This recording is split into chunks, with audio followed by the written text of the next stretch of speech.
Et c'est pour ça que vous devez m'aimer. Malgré le fait que je dis des choses qui peuvent piquer un peu. Parce que mon but, c'est que notre vie, votre vie, la mienne, soit utile sur cette terre. Quelle est l'image que tu as de toi? Quelle est l'image que tu as? Ce sont des questions profondes. Hein? Les gens n'aiment pas faire des introspections. Les gens n'aiment pas s'examiner, mais la Bible dit examinez-vous. Il faut pouvoir... J'aime me coucher dans mon lit, éteindre la lumière. Vraiment quand c'est calme. Et je réfléchis à ma vie. Je dis en fait, quelles sont mes motivations? Pourquoi je fais ce que je fais? Qu'est-ce que je crois qui m'amène à faire ce que je fais? Qu'est-ce que je recherche en fait? Quel type de personne est-ce que je suis? Au-delà de l'apparence que je peux donner aux gens de l'extérieur. Qu'est-ce qui me motive?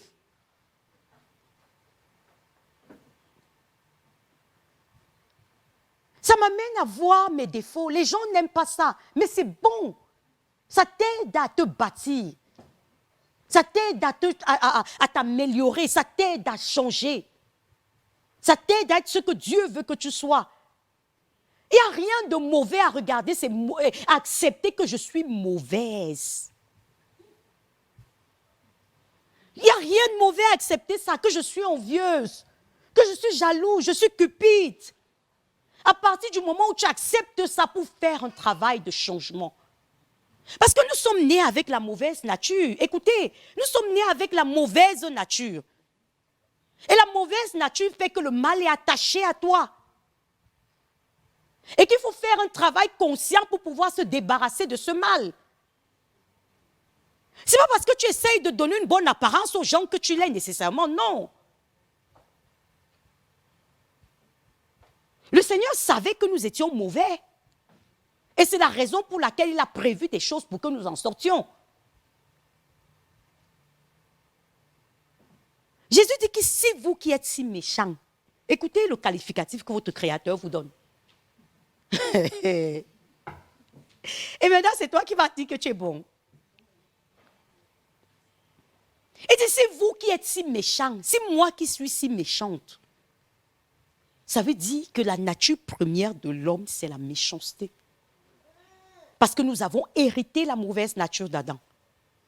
Et maintenant, il faut pouvoir faire un travail conscient. Et ce travail, nous allons le voir tout à l'heure, pour que cette nature soit renouvelée. Donc nous devons nous poser des questions. Je vous en prie. Je vous ai dit que Dieu nous a conçus comme des personnes, des machines à penser. C'est pour ça que je reviens, la pensée. À quoi est-ce que vous donnez vos pensées? Est-ce que ce sont les factures à payer? Est-ce que c'est comment est-ce que je vais paraître dans cette tenue? Est-ce que c'est que tel m'a mal regardé? Est-ce que c'est pourquoi c'est toujours moi qu'elle regarde? Non. Mais malheureusement, avant que je ne réalise, c'est ça qui occupait 95% de mes pensées, des choses futiles, des choses inutiles. Quand tu te demandes à quoi est-ce que ça peut me servir, mais tu réfléchis sur un mauvais regard, peut-être quelqu'un n'était même pas conscient qui t'a regardé. Peut-être la personne ne savait même pas que tu étais là et t'a même pas salué. Mais pendant les 3 jours qui suivent, tu vas réfléchir à ça et développer des stratégies. La prochaine fois où je vais la voir, je vais lui faire comprendre que vraiment, je ne vais même pas la saluer. Elle croit que j'ai peur d'elle. Écoutez, quand je parle comme ça, réfléchissons à ce qui meuble nos pensées au quotidien. Les factures impayées. Comment est-ce que l'enfant va faire pour aller à l'école en septembre? La Bible dit, qui de vous, par ses inquiétudes, peut ajouter une coudée à la durée de sa vie? Matthieu 6, 25 à 33. Vous pouvez aller lire ça. Philippiens 4, 6. Ne vous inquiétez de rien. De rien. Mais en tant qu'enfant de Dieu, on est les plus inquiets, malheureusement. 1 Pierre 5, 7. Déchargez-vous sur lui de tous vos soucis, car lui seul prend soin de vous. Tu t'inquiètes de quoi? À quoi est-ce que tu réfléchis? Qu'est-ce qui te prive de sommeil la nuit? Pourquoi est-ce que j'insiste sur ça? Parce qu'il faut que nous déplaçons le champ de nos pensées. Il faut que nous cessons de réfléchir à des choses qui sont inutiles pour réfléchir à des choses qui peuvent nous aider à nous bâtir.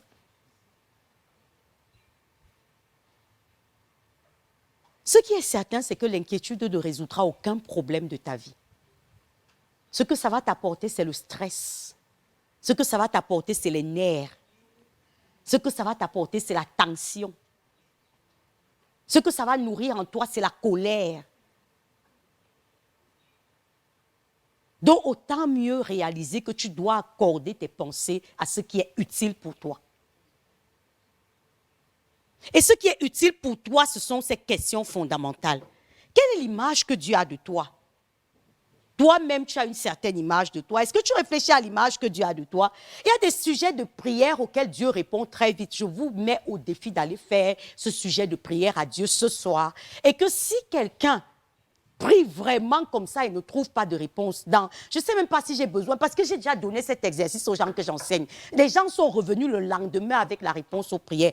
Quand tu dis à Dieu, Seigneur, comment est-ce que tu me vois? Ce sont les vrais sujets de prière. Là, Dieu aime ça.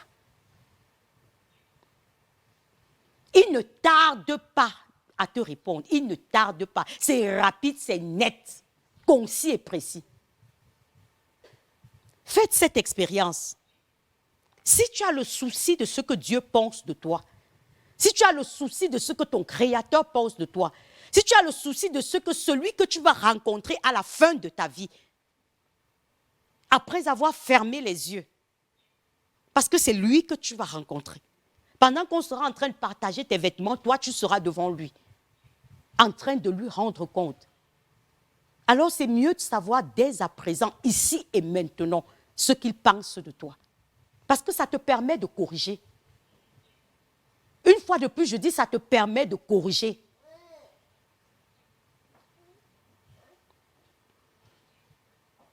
Parce qu'un jour, il va te le dire, mais ce jour, tu ne pourras rien y changer. Ce sera pour prononcer un verdict sur ta vie. Donc, posons-nous ces questions. Ces questions sont fondamentales. Qui es-tu en réalité? Qui es-tu? Voilà comment la société nous a appris à nous définir. La société nous a appris à nous définir par un nom. Parce que si on dit tout de suite, qui es-tu? Je vais dire, je suis Chouankem Pascaline, comme je vous ai fait là. C'est ma présentation. Et quand on parle de la carte d'identité, quelles sont les mentions premières qui figurent sur une carte d'identité? C'est le nom, c'est ta date de naissance, c'est tes origines. Qui es-tu? Voilà ce que la société t'a appris. Est-ce qu'on se comprend? Ce sont tes origines, mais ce n'est pas ça. Parce qu'imagine-toi qu'on t'enlève le nom.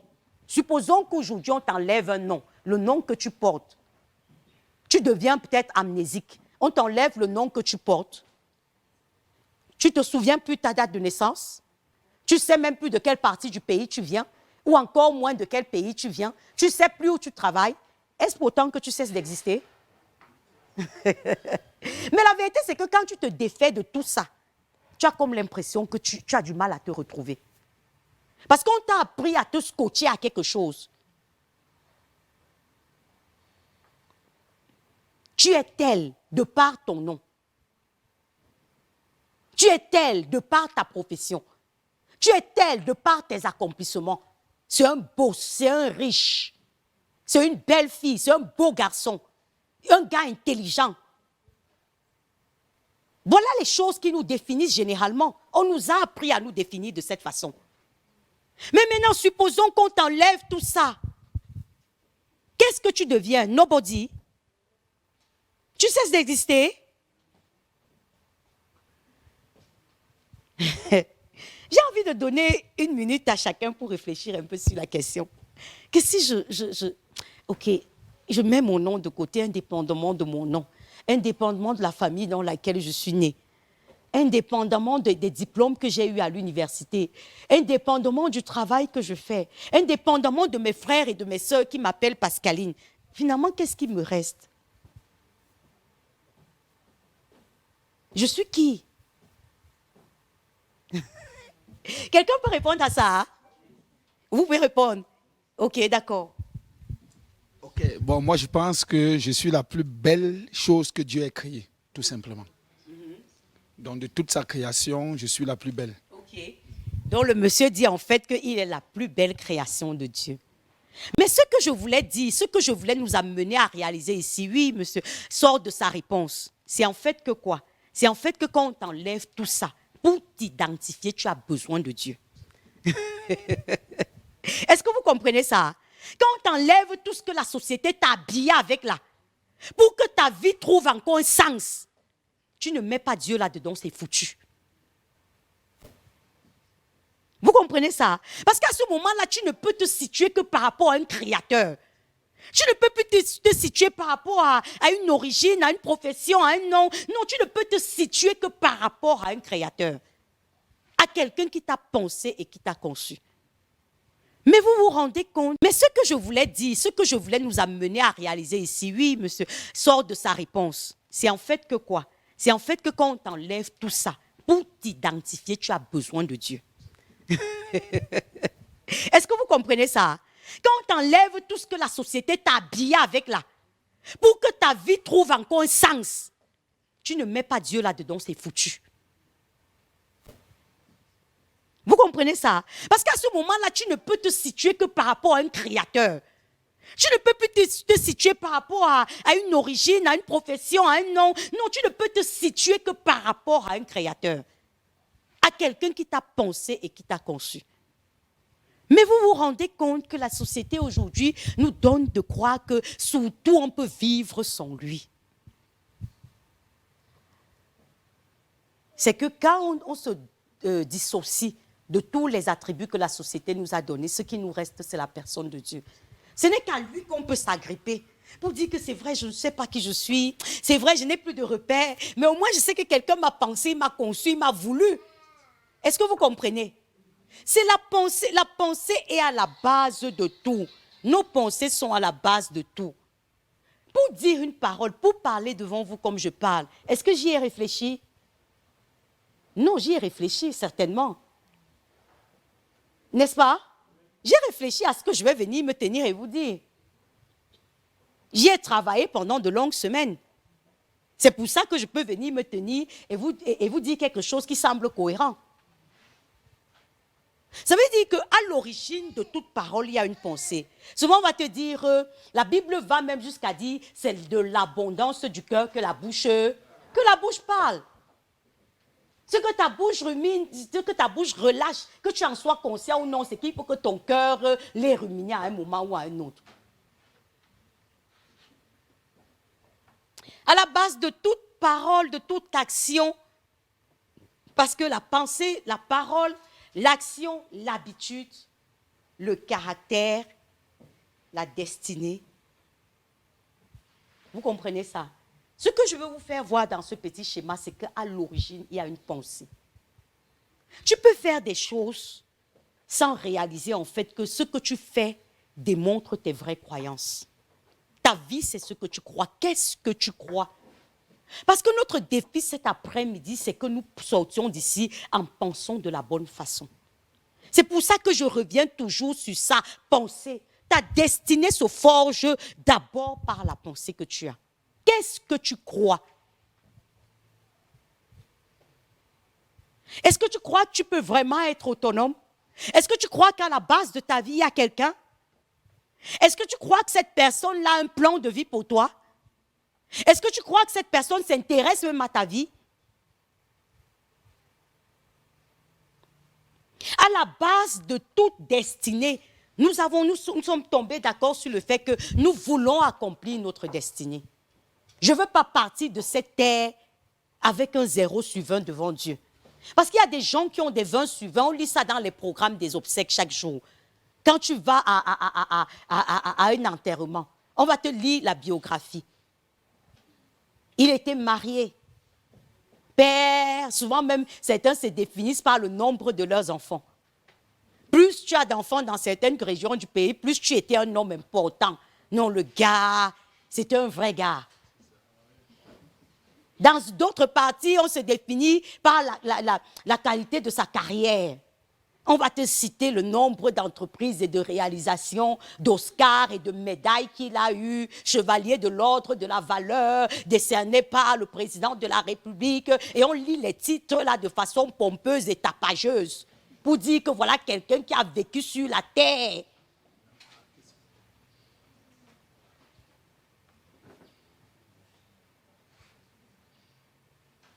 Il a été membre de plusieurs associations, élite de ceci, élite de là, élite de là. On dit que non.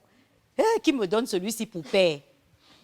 Mais la vérité, c'est que ça, c'est la pensée de l'homme. L'homme te célèbre. Mais souvent, très souvent même, très souvent, pendant que les hommes sont en train de te célébrer comme ça, je t'assure, la personne là, c'est que je n'ai pas envie de vous raconter un certain nombre d'histoires ici. Vous pouvez commencer à me regarder un genre. Je vous assure. Mais Dieu m'a souvent montré pendant que le cercueil des gens est couché au salon, ce qu'eux, ils sont en train de subir comme jugement. Vous savez, quand Dieu t'appelle, il t'équipe, hein? Parce qu'il veut que tu comprennes un certain nombre de choses. Pendant qu'on célèbre au salon, on danse. Dieu te montre que voilà la vraie position de la personne que les hommes célèbrent là-bas. C'est triste que beaucoup n'en soient pas conscients. Mais ma prière, c'est que pour être venu ici cet après-midi, que Dieu te donne de donner un vrai tournant à ta vie. Un vrai tournant à ta vie. Parce que nous tous, nous allons passer. Souvent, vous savez, on a des slogans dans nos églises. J'appelle ça des slogans. Excusez-moi, je ne mourrai pas, je vivrai. Je proclamerai les œuvres de l'Éternel. La vérité, c'est que si Dieu te laisse sur cette terre jusqu'à 120 ans, c'est toi qui vas demander la mort. Tu vas dire au Seigneur, prends-moi. Parce que pour te lever, aller aux toilettes sera un dilemme pour toi. Ce sera un challenge. Pour mettre la nourriture dans ta bouche, on doit devoir écraser ça en pâte. Tu n'auras même plus le goût de rien. Les personnes que tu as connues, avec lesquelles tu as vécu ta vie, a du plaisir maintenant parce que je sais que je peux appeler Christelle, je peux appeler Barbara, je peux appeler ainsi. À cet âge-là, tu vas appeler qui? Tu vas dépendre des êtres humains pour te lever le matin et pour te coucher le soir. La seule prière que tu vas faire à Dieu, c'est je fais encore quoi ici? Pardon, prends-moi. Parce que souvent, quand on dit je ne mourrai pas, je vivrai, c'est comme si Dieu te donnait les 1000 ans là à vivre, tu pouvais le vivre. Non! Ça va passer, ça va passer. Qui es-tu? Qui es-tu? Qui suis-je? Qui suis-je? Voilà ce que la Bible dit de moi. C'est que l'homme est semblable à un souffle, un souffle, un souffle. Hein? Un souffle. Vous savez ce que ça veut dire un souffle?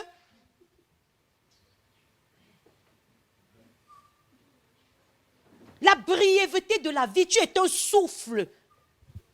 On ne va plus, à un moment, tu ne vas plus. C'est clair.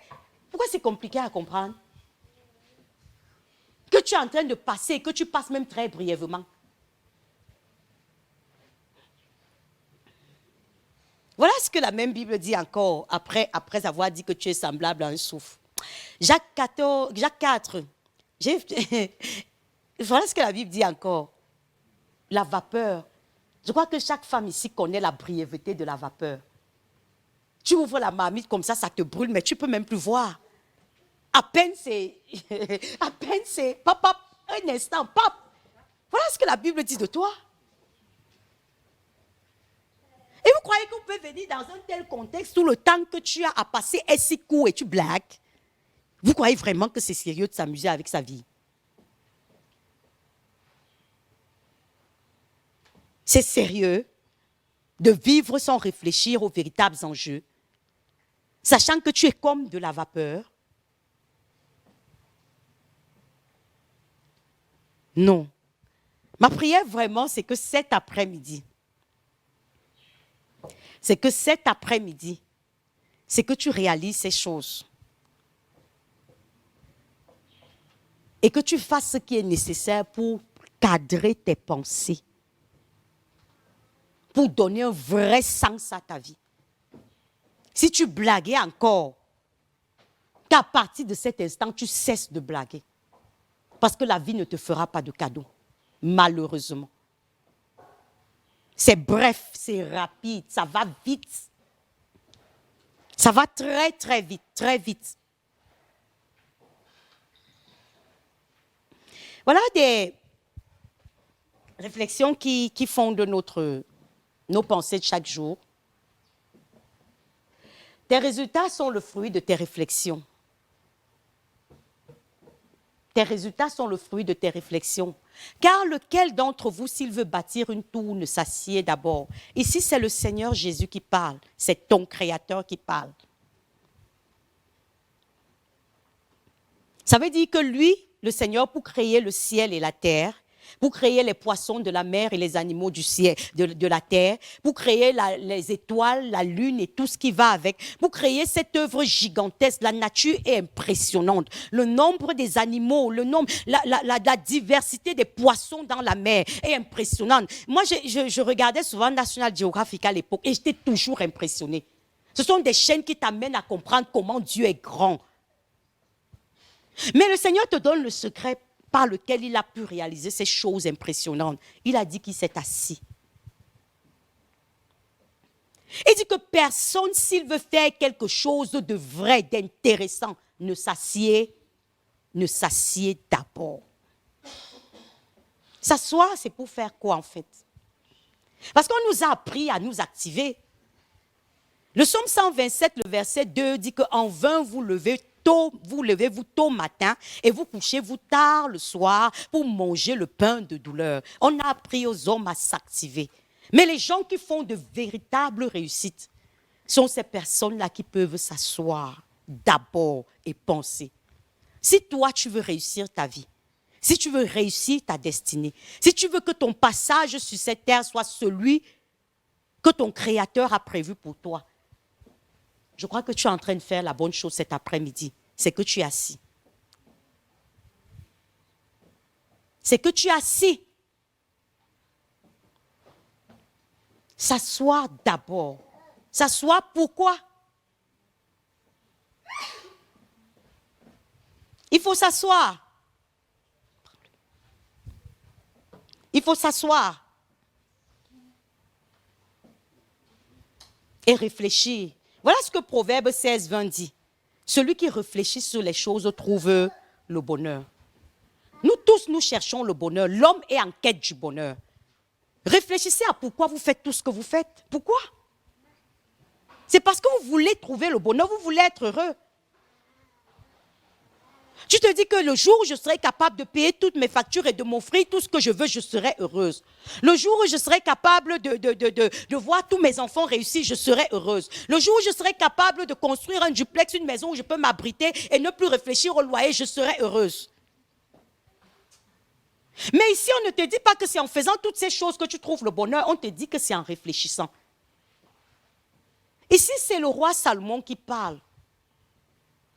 C'est l'homme à qui Dieu a donné la sagesse sur la terre plus qu'à aucun être humain. C'est l'homme qui a eu le plus de richesse que quiconque. Et il te dit que voilà le secret de ma réussite. C'est que le bonheur se trouve dans la réflexion. Toi, tu réfléchis à quoi?